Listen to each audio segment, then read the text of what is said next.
ಮನ್ಸಿಲ್ದೇ ಇರೋ ಮನಸ್ಸಲ್ಲಿ ನಮ್ಮ ಸಾಹೇಬ್ರನ್ನ ಬಿಟ್ಟು ನಾನು ಒಬ್ಳೇನೆ ಟ್ರಿಪ್ಪಿಗೆ ಹೋಗೋಕ್ಕೆ ಬ್ಯಾಗ್ ಪ್ಯಾಕ್ ಮಾಡ್ತಾ ಇದ್ದೀನಿ. ಹಾಯ್ ಹಲೋ ಎಲ್ರಿಗೂ ನಮಸ್ಕಾರ, welcome to my mini vlog. ಬೆಳಗ್ಗೆ ಬೇಗ ಕೆಲಸ ಎಲ್ಲ ಮುಗಿಸ್ಕೊಂಡು ನಾನು ಕೂಡ ಫಟಾಫಟ್ ಅಂತ ರೆಡಿಯಾಗಿ ಮನೆಯಲ್ಲಿ ಸ್ವಲ್ಪ ಕೊಬ್ಬರಿ ಇತ್ತು ಅದನ್ನೆಲ್ಲ ಎತ್ತಾಕೊಂಡು ಗಾಡಿ ಹತ್ಕೊಂಡು ಸೀದಾ ಒಬ್ಳೇನೆ ಊರ ಕಡೆ ಹೊರಟೆ. ಅತ್ತೆಮ್ಮ ಸ್ವಲ್ಪ ಹುಷಾರಿಲ್ಲ ಅಂತ ಹೇಳಿದ್ರು, ನೋಡಿಕೊಂಡು ಜಾಸ್ತಿ ಸುಸ್ತಾಗಿದ್ರೆ ಹಾಸ್ಪಿಟಲಿಗೆ ಕರ್ಕೊಂಬರೋಣ ಅಂತ ಹೋಗಿದ್ದೆ. ಆದರೆ ಅವ್ರು ನಾನು ಏನಂದ್ರು ಜಪ್ಪಯ್ಯ ಅಂತ ಅಂದಲೇ ಇಲ್ಲ. ಮಾತ್ರೆ ತೊಗೊಂಡಿದ್ದೀನಿ, ಸುಸ್ತು ಸ್ವಲ್ಪ ಕಡಿಮೆ ಆಗಿದೆ, ಪರವಾಗಿಲ್ಲ ಸಂಜೆ ತನಕ ನೋಡ್ತೇನೆ ಅಂತ ಅವ್ರು ಹಾಸ್ಪಿಟಲಿಗೆ ಬರಲಿಕ್ಕೆ ರೆಡಿನೇ ಇರಲಿಲ್ಲ. ಅದ್ರ ಮಧ್ಯ ಈ ಮೇಕೆಗಳನ್ನ ಅಂಚರಿಸೋದು ಕೂಡ ಅವ್ರು ಬಿಡಲಿಲ್ಲ. ಇನ್ನೇನು ಮಾಡೋಕ್ಕಾಗುತ್ತೆ ಅಂತ ನನಗೆ ಟೌನಲ್ಲಿ ಕೆಲಸ ಇದ್ದಿದ್ದರಿಂದ ಸೀದಾ ನಾನು ಮನೆ ಕಡೆ ಬಂದಿದ್ದಾಯಿತು. ಇನ್ನು ಮತ್ತೆ ನಾನು ವ್ಲಾಗ್ನ ಸಂಜೆಯಿಂದನೇ ಕಂಟಿನ್ಯೂ ಮಾಡಿಕೊಂಡೆ.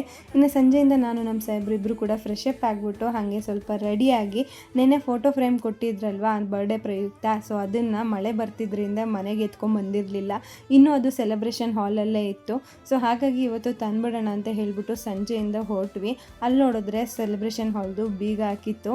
ಇನ್ನೇನು ಮಾಡೋಕ್ಕಾಗುತ್ತೆ, ವೆಯ್ಟ್ ಮಾಡೋಣ ಅಂತ ಹೇಳಿದ್ರೆ ಜಾಸ್ತಿ ಟೈಮ್ ಹೇಳಿದ್ರು. ಸೊ ಹಾಗಾಗಿ ಅಲ್ಲೂ ಕೂಡ ಏನು ಜಾಸ್ತಿ ವೆಯ್ಟ್ ಮಾಡಲಿಲ್ಲ. ಇನ್ನೇನು ಮಾಡೋಣ, ನಾಳೆ ಬಂದು ತೊಗೊಂಬರ್ತೀನಿ ಅಂತ ಅವ್ರು ಹೇಳಿದ್ದಕ್ಕೆ ಓಕೆ ಅಂತ ಹೇಳ್ಬಿಟ್ಟು ಅದಾದಮೇಲೆ ಸೀದಾ ನಾವಿಬ್ಬರು ಬಂದಿದ್ದೆ ವಿಶಾಲ್ ಮಾರ್ಟ್ ಹತ್ರ. ಮೊನ್ನೆ ಕೂಡ ಒಂದ್ಸಲ ಬಂದಿದ್ದೆ, ಆದರೆ ನಾನು ಶಾಪಿಂಗ್ ಇನ್ನೂ ಪೂರ್ತಿ ಆಗಿರಲಿಲ್ಲ.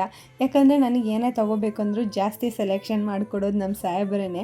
ಸೊ ಹಾಗಾಗಿ ಇವತ್ತು ಅವ್ರನ್ನೇ ಜೊತೆಲಿ ಕರ್ಕೊಂಬಂದು ಅದು ತೊಗೊಳ್ಳ ಇದು ತೊಗೊಳ್ಳ ಅಂತ ಒಂದು 4 ನೋಡಿ ಅದರಲ್ಲಿ 2 ನನಗೊಂದು ಇಷ್ಟ ಆಗೋದು ಅವ್ರಿಗೊಂದು ಇಷ್ಟ ಆಗೋದನ್ನು ಸೆಲೆಕ್ಟ್ ಮಾಡಿಕೊಂಡು ಸೊ ಇಬ್ರಿಗೂ ಇಷ್ಟ ಆಗಿರೋ ಒಂದೊಂದು ಪಿಕ್ ಮಾಡಿಕೊಂಡು ಬಿಲ್ ಮಾಡಿಸ್ಕೊಂಡು ಮತ್ತೆ ಸೀದಾ ಮನೆ ಕಡೆ ಬರ್ತಾಯಿದ್ವಿ. ಹಾಗೇ ಸ್ವಲ್ಪ ಐಟಮ್ಸ್ ತೊಗೊಳ್ಳೋದಿತ್ತು, ಅದನ್ನೆಲ್ಲ ತೊಗೊಂಡು ಮನೆಗೆ ಬಂದು ನನಗೆ ಏನೇನು ಬೇಕೋ ಅದನ್ನೆಲ್ಲ ಎತ್ತಿಟ್ಕೊತಾ ಇದ್ದೆ. ಇನ್ನು ನಮ್ಮ ಸಾಹೇಬ್ರನ್ನ ಬಿಟ್ಟೋಗೋಕ್ಕೆ ನನಗೆ ನಿಜವಾಗ್ಲೂ ಮನಸ್ಸಿಲ್ಲ, ಆದರೆ ಏನು ಮಾಡಲಿ, ಇಂಡಸ್ಟ್ರಿಯಲ್ ವಿಸಿಟ್ ಹೋಗ್ತಾ ಇದ್ವಿ ಕಾಲೇಜ್ ಕಡೆಯಿಂದ.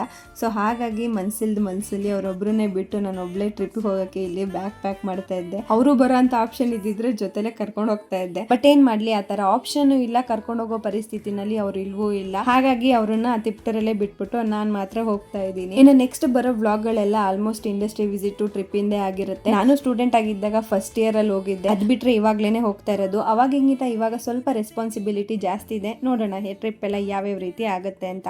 ಸದ್ಯಕ್ಕೆ ಈ ವ್ಲಾಗ್ ಇಷ್ಟ ಆದ್ರೆ ಲೈಕ್ ಮಾಡಿ, ನನ್ನ ಪೇಜ್ನ ಫಾಲೋ ಮಾಡ್ಕೊಳ್ಳೋದು ಮರಿಬೇಡಿ.